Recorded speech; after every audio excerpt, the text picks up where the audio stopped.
Bom dia, galera, tudo bom com vocês? Bom, então hoje aqui nós vamos começar com uma aula de Sociologia para os alunos tanto do primeiro ano do ensino médio e também vai servir de revisão para os alunos do terceiro ano do ensino médio. Bom, para nós começarmos Sociologia, aquela aula gostosa que a gente interage, conversa, que nós damos as nossas opiniões, que algumas vezes nós precisamos mudar as nossas opiniões, inclusive eu, sobre o mundo que está à nossa volta, sobre a sociedade, sobre tudo que acontece. Então, nós vamos começar falando sobre... Bom, gostaria de fazer uma reflexão com vocês, mesmo à distância, vamos ver se a gente consegue fazer uma reflexão. Você já parou para analisar o mundo que está à sua volta? Como este mundo é? O que acontece com este mundo? Quais são os benefícios e os malefícios? Quais são os pontos positivos e negativos? Vamos fazer uma análise da sociedade? Então nos vemos daqui a pouco. Até mais.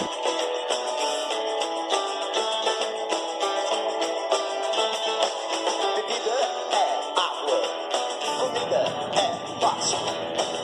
Você tem sede de... Estou com esse livro nas mãos, A Economia da Desigualdade, do Thomas Piketty. Ele é um francês.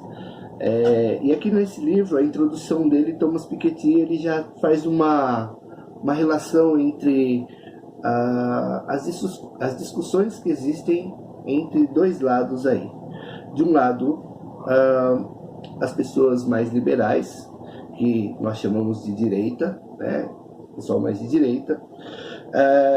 Eu vou ler um trechinho aqui para vocês. Diz assim, ó: de um lado, a posição liberal de direita afirma que só as forças do mercado, a iniciativa individual e o aumento da produtividade possibilitam, no longo prazo, uma melhora efetiva na renda e das condições de vida, em particular dos mais favorecidos.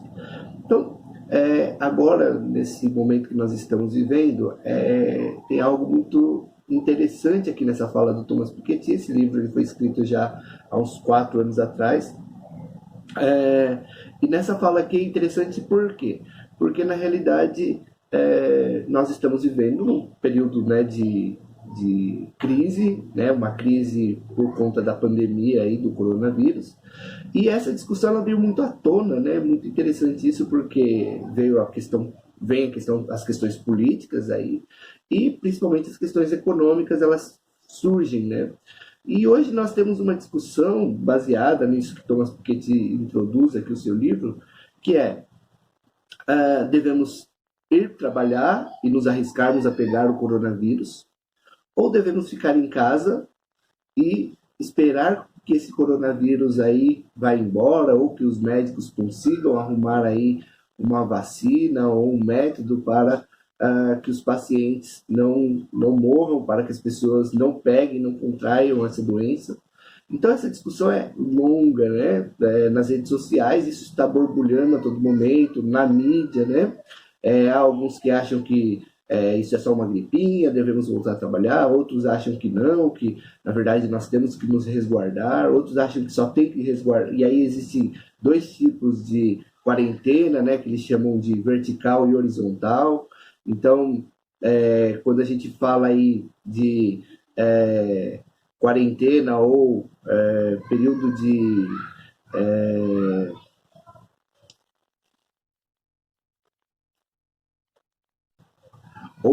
de distanciamento social, nós podemos dizer o seguinte: existe o distanciamento social horizontal, que no caso seriam de todas as pessoas, que é o que a maioria dos países estão fazendo, e existe o distanciamento social vertical, que seria por parte de algumas pessoas da sociedade. Nesse caso do distanciamento vertical, somente as pessoas vulneráveis, ou seja, as pessoas maiores de 60 anos, pessoas com algum problema clínico, né, algum problema já crônico, não poderia estar aí exposto ao vírus.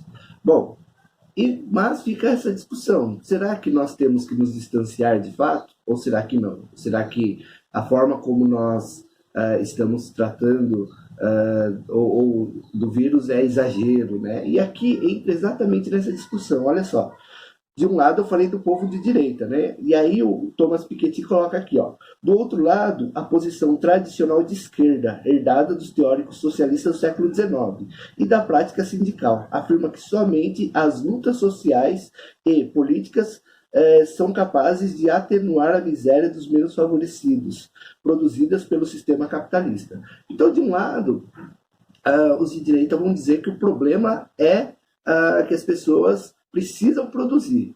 Do outro lado, os trabalhadores ou aqueles que representam os trabalhadores vão dizer o problema é que a produção sempre pende para um lado, né? Sempre um lado vai ser mais favorecido do que o outro.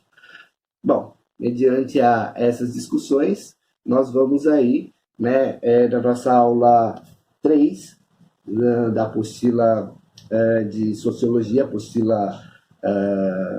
apostila do terceiro ano, nós vamos trabalhar aí essas questões relacionadas à economia, à política, à desigualdade. Bom, nós vamos dividir essa aula em 3 pontos aí. O primeiro ponto, a gente vai analisar a estrutura social contemporânea, vendo conceitos de classe social, estratificação social e dominação. Esse é o primeiro ponto. No segundo ponto, nós vamos trabalhar o conceito de produção, de modo de produção e de formação social. E em terceiro ponto, nós vamos decifrar, ou pelo menos pensar um pouquinho, como funciona o mundo capitalista.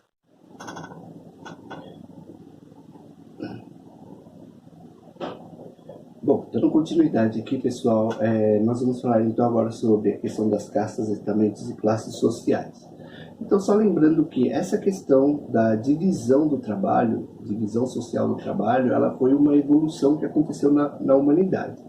A princípio, alguns grupos, tribos, elas já tinham uma divisão que era a divisão sexual do trabalho. Ou seja, você tem homens que saem das tribos, por exemplo, vão caçar, e as mulheres que ficam em casa cuidando das crianças, cuidando dos afazeres do lar, né, naquele período, né, naquele contexto, cuidando da comida e tudo mais, né, enquanto os homens saem à caça. Então essa foi a primeira divisão. Essa divisão, ela acabou evoluindo para uma outra divisão, que foi a divisão social do trabalho. Então os homens se dividiram em vários grupos, e esses grupos, cada um era responsável por fazer uma coisa, né, isso dentro ainda de uma sociedade tribal. Bom, com o passar dos anos, esses grupos começaram a perceber que havia a possibilidade do quê? De dominação, ou seja, de um grupo dominar sobre outro grupo. E aí, claro, grupos que eram rivais acabavam dominando uns aos outros e levando outros grupos para cativeiros, fazendo escravos e assim por diante. Bom, e daí surge, então, o que nós podemos chamar de mito, ou alguns, né, vão conhecer como etnocentrismo, né? Então, o etnocentrismo surge a partir daí, ou seja, grupos de pessoas de uma determinada religião, de uma determinada sociedade, cultura, que vão achar que são superiores a outros grupos e, por isso, vão se achar no direito de dominá-los. Tá? Então, daí você vai ter essa divisão entre classes, castas ou estamentos mais elevados e mais baixos, né? Quando a gente fala de classes, eu diria que a gente já está falando de um mundo mais capitalista, mais atual, mais moderno, e nas classes sociais, qual que é a grande, né, maravilha das classes sociais, e que todo mundo preza e acha isso perfeito, e que eu acho que também é uma coisa relativamente boa, né? Não é uma visão ideológica da coisa, uma visão utópica da coisa, mas que eu acho que é bom. Que nessa divisão do trabalho você tem a possibilidade de deixar de ser pobre e ficar rico, né? E o rico também, se ele não cuidar, ele vai deixar de ser rico e ficar pobre. Claro que teoricamente, né? Na prática, quando a gente começa a observar isso de uma forma mais profunda, a gente percebe que não é bem por aí. Mas enfim, isso daí é assunto para uma outra aula. Para a nossa aula aqui, Então as classes sociais elas têm essa possibilidade. Já nos estamentos ou na sociedade de castas, não. Né? Quando a gente fala de estamentos lá, pré-Revolução Francesa, né, antes da Revolução Francesa, nós tínhamos lá grupos, né, primeiro, segundo, terceiro estado, e qual que era a grande questão? A grande questão é que não havia mobilidade, né? Eu não poderia deixar de fazer parte lá do terceiro estado e me tornar do primeiro estado, ou, enfim, vice-versa. Então, nasceu rico vai morrer rico, nasceu pobre vai morrer pobre. Numa questão de castas, o que eu acho que a sociedade de castas mais que a gente melhor conhece, ou já ouviu falar, seria a sociedade indiana, né? Que tem o Brahmani, e tem lá, eu vou falar né, o maior e o menor. Tem o Brahmani e você tem a sociedade de castas lá, que seria os párias, né? Então, dentro, né, entre esses aí existem outras, né, outras castas aí, mas vou colocar mais alto como se fosse o milionário e, se estivéssemos falando de economia, como se fosse o milionário e o miserável, né? O pária, por exemplo, ele é considerado o pior de todos, né? Porque ele é considerado uma pessoa sem castas, né? Ele é pior que um animal, segundo os indianos dizem, né? Bom, e aí o que acontece? Quando a gente pensa na evolução da humanidade, a gente vai perceber o quê? Que vai existir essa questão desse modelo de estratificação social. O que é essa estratificação social? Bom, eu falei que vai existir o heterocentrismo devido a pessoas que dominam, pessoas que são dominadas, e as que são dominadas vão ser tratadas como pessoas de segunda categoria. E aí você vai justificar, através daí você vai justificar a escravidão, você vai justificar genocídios, mortes e assim por diante. Aqui, o que vai acontecer? Com a estratificação, há uma possibilidade de mobilidade social. E uma sociedade, isso é uma sociedade de classes, né?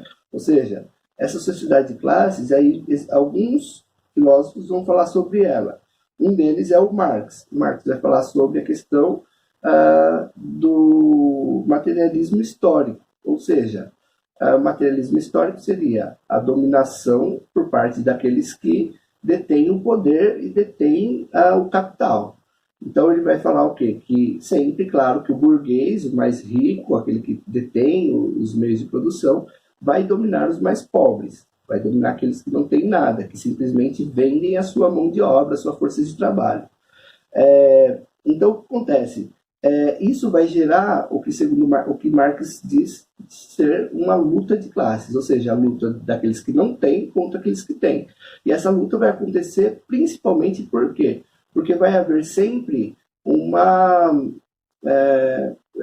desejos que são antagônicos. Vai sempre haver desejos antagônicos aí entre esses dois grupos. Ou seja, o desejo daquele que não tem, é o desejo daquele que é o trabalhador, e esse trabalhador ele luta sempre por melhores condições de trabalho e por melhor salário.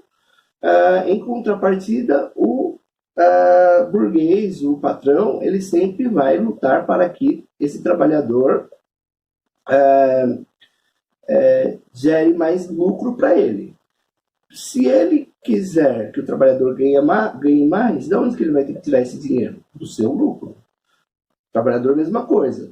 Se o trabalhador quiser que o patrão lucre mais, de onde que o trabalhador vai conseguir fazer com que o patrão lucre mais? Trabalhando mais e ganhando menos.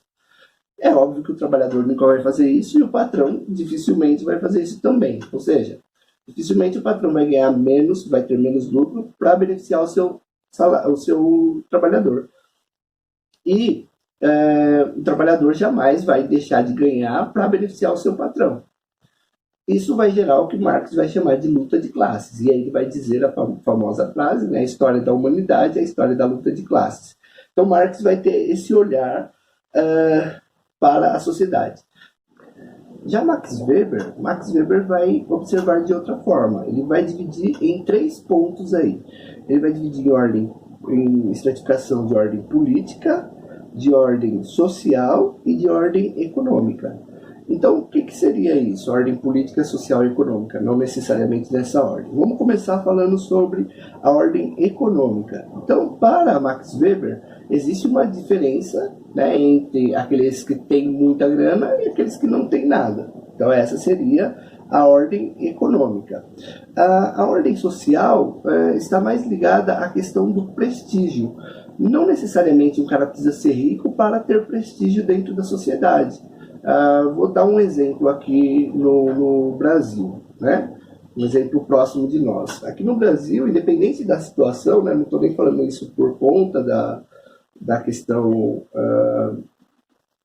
do momento que nós estamos passando, mas no Brasil, por exemplo, o médico, ele é um cara muito bem visto, né? Então, vocês que são jovens aí, né? Se um dia, por exemplo, você estiver namorando ou for se casar com uma pessoa e apresentar a sua família e chega lá e dizer, olha, esse daqui é meu namorado, ou essa aqui é minha namorada, e eles vão, né, nossa, para mim é muito prazer, né, e tal, não sei o que, quem é você, o que você faz, e aí você fala, então, ela é médica ou ele é médico, você vai perceber que essa família vai ficar muito feliz, né, por quê? Porque existe um prestígio social muito grande com essa profissão, ou seja, quando você fala que você é médico, aliás, algumas profissões do Brasil, né, que são muito prestigiadas, médico, advogado, engenheiro e assim por diante. Isso independente se você é um cara rico ou não, tá? Claro que a gente sabe que um médico ganha relativamente bem, né, em vista do restante da sociedade, mas, independente se ele é rico ou não é rico, o fato dele ser médico traz um prestígio social. É isso que o Max Weber está dizendo. Ou seja, existe essa questão ligada à ordem social. Né? A ordem econômica é, meu namorado ou minha namorada é uma pessoa extremamente rica. Né? Que legal, né? Todos os que estão à sua volta vão ficar, parabéns, né? Agora, de ordem social, uma profissão específica, né, que traz esse prestígio. Né? Então, aqui no Brasil, como eu estou dizendo, essa profissão seria a profissão de médico, de engenheiro, de advogado, né, dependendo do ano de trabalho e tudo mais. Né? Então, vai ter esse prestígio com essa pessoa. Advogado talvez seja uma coisa que hoje não esteja tão em alta assim, mas se o cara falar assim, eu sou juiz, né? Eu sou um juiz, eu sou um delegado, independente se ele seja rico ou não, são profissões que trazem, aí em ordem social, trazem um prestígio muito grande na sociedade brasileira, né? Lembrando disso. Se você vai, de repente, num país da Europa, por exemplo, onde o cara é médico, legal, ele tem prestígio social e tudo mais, mas não tem uma questão tão desigual quanto nós temos aqui no Brasil. No Brasil isso é muito forte. Bom, e por fim, a questão política. Né? A questão política é o quanto esse sujeito consegue, de certa forma, levar outras pessoas a irem nas ideias dele, ou seja, a abraçarem aquilo que ele pensa, a, de certa forma, pensarem como ele, né, e acreditarem no que ele diz. Então, aqui no Brasil, por exemplo, eu diria que, falando dessa ordem política, sem falar de político, vamos pensar em algumas pessoas que podem fazer isso. Eu diria, né, pelo que eu estudo, né, e pela minha matéria em si, por exemplo, se você pegar um cara como o próprio Marcial Cortella hoje, né, que é um cara que aparece na mídia muito, é um filósofo, é um cara com bastante prestígio, né? Dificilmente você vê uma pessoa que vira e fala que não gosta do Marcial Cortella. Tem outros, né? O Leandro Carnal é um outro também, que segue a mesma linha, o Pondé também. Mas vamos pensar no Marcial Cortella. Quando a gente pensa aí que o Marcial Cortella ele é um cara que ele é influente, ou seja, aquilo que ele fala as pessoas dão valor, dão atenção, acham certo. Ele tem uma influência política muito forte, né? Apesar de ele não ser político. Mas ele tem uma influência muito forte politicamente falando. Se a gente entrar no campo político mesmo, né, nós podemos trazer aí a questão do próprio presidente Bolsonaro, né, que ele é, de certa forma, amado e odiado ao mesmo tempo, mas aqueles que amam o Bolsonaro, por exemplo, ele tem uma influência política quase que total sobre essas pessoas.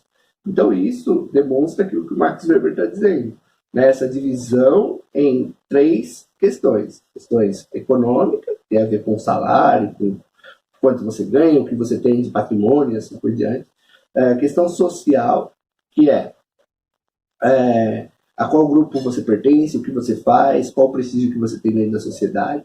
E a questão política, que é quantos você influencia, né? Então, quantas pessoas estão aí sendo influenciadas por você. E nessa questão política, é importante ressaltar que hoje, com o advento da internet, os youtubers, por exemplo, eles também têm influência política gigantesca. Quando Max Weber escreveu isso aqui, é óbvio que não existia ainda esses youtubers, né? Nem se pensava nisso.